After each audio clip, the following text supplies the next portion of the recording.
మనము పానం బాగాలేకుంటే ఏదన్నా ఒకటి కామెడీ సినిమా చూస్తుంటాం.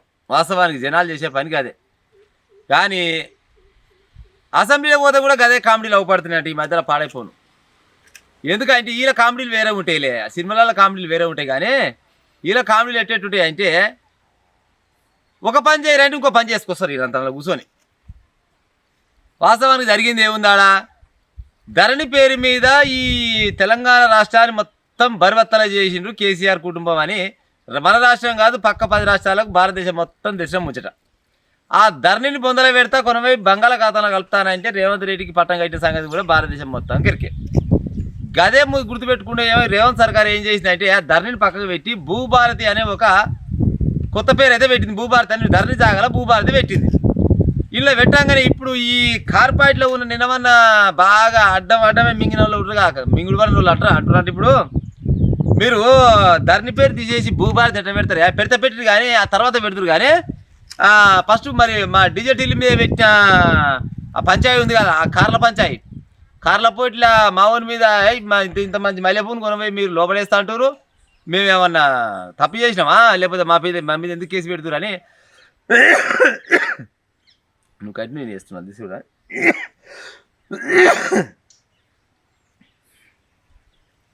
మేమేమన్నా తప్పు చేసినామా, మా పార్టీ వాళ్ళు తప్పు చేసినా, మా కేటీఆర్ ఏమైనా తప్పు చేసిండా? పెట్టడానికి కేసు పెడతారు. ఫస్ట్ దీని ముచ్చట తెలిసినాక గా ముచ్చట తెలిసాలా మీరు. గది పక్క పెట్టేమో గీ ముచ్చట ఎలా పెడుతున్నారు. ఇప్పుడు అవును, ఈ బీఆర్ఎస్ పార్టీ వాళ్ళు ఎమ్మెల్యేలు మీకు జర బాత్రూంలో పోయి కూర్చొని ఫలానప్పుడు చెప్పుకోవాలి జర. ఎందుకంటే మీ మనసులో వచ్చుకొని ఉంటుంది ఈ మాట విన్నందుకు. కానీ ఇప్పుడు ఒక వ్యక్తి పైన ఒక తప్పుడు ఆరోపణ జరిగినాయి అనుకో, వాళ్ళు ఎంక్వైరీ చేసినప్పుడు ఎంక్వైరీ తేలుతుంది కదా. ఇప్పుడు అది ఇప్పుడు మన ఊళ్ళోనే చిట్టాల సౌటుపల్లి లేకపోతే నల్గొండల పట్టణంలో చేస్తోళ్ళు కాదు కదా ఎంక్వైరీ. దాన్ని చేస్తోళ్ళు అది చేసేది ఏంది సిబిఐ వాళ్ళు చేస్తారు.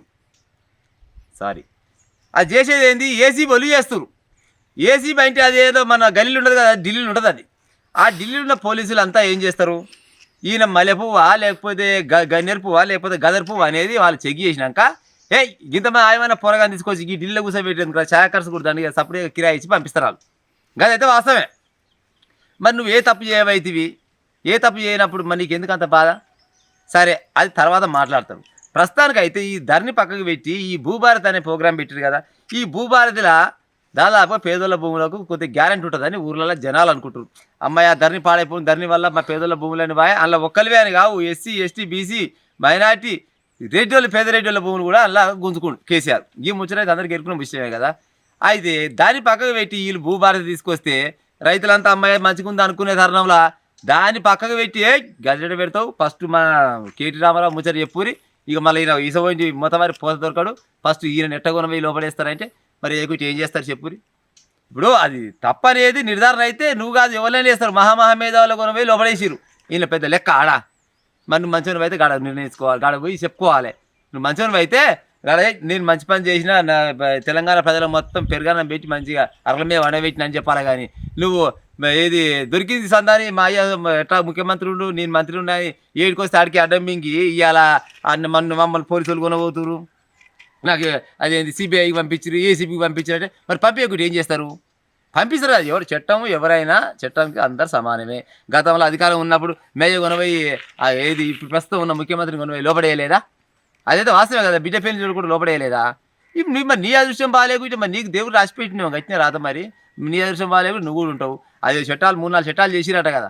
అదేంది ఒకటేమో యావజ్జీవ కారాగార శిక్ష, మళ్ళీ పోతే ఇంకోటి 7 నెలల శిక్ష అంట. మరి ఇంకే శిక్ష పడేందో నువ్వొక్కని కాదు ఇంకెంతమంది విక్కపోతావు వాళ్ళ కానీ నీ వెనక నీ సోప చేసిన పాపానికి కానీ వాళ్ళు 7 కాడికి విసుకొస్తుంటే ఈ ఎమ్మెల్యేలు అంతా కూర్చొని మా ఏమన్నా పిల్లగాని కొనపోయి లోపలేస్తావా రేవంత్ రెడ్డి, నీ భూభారతి పక్కకు పెట్టు ఫస్ట్ మా ముచ్చట తెలిసంటే తేలుస్తారు. ఎనుకో ముందో తెలిసే టైంలో అది కూడా చెప్తారు, ఇది కూడా చెప్తారు.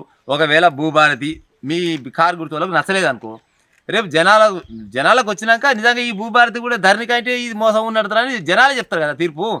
జనాలు తీర్పు చెప్తే ఏమైంది మీరు చూసిరు కదా. 10 ఏళ్ళు నేనే రాజు నేనే మంత్రి అని నీ ఇంటిల్లా మొత్తం ముందులాగా 10 కార్లు వెనకంగా 20 కార్లు వేసుకొని తిరిగిన కాలాలు అయితే మర్చిపోలే కదా. జనాలు తెలుసుకుంటే రేపన్నాడు అది మంచిదా చెడ్డదా అని జనాలే నిర్ణయిస్తారు. కానీ మీరు ఎవరు అడుగుంటందుకు మీకు ఏమైనా జీతాలు ఇచ్చేది ఇది అసెంబ్లీ పోయి ప్రజల ముచ్చట చెప్పుర్రా అంటే ఏమైనా ఇక మా లీడర్ ఎంతసేపటికి తలద పట్టుకొని పోతప్పుడే అది అసెంబ్లీకి పోతప్పుడు మంచి ఆయమైన తలలు పట్టుకొని పోయి ఇక్కడ జోకబడును అనుకుంటే తిరుగురి గంతకు చేయవలసిందే కానీ ఇక అంతకు మించి ప్రజలకు చేసేటట్లేదు ఈ బీఆర్ఎస్ పార్టీ వాళ్ళు అని ఊర్లలో ముసలోళ్ళు ముడిగోళ్ళు చిన్న చిన్న పొరగాలు అనుకుంటారు ఇక ఉంటాయి మరి.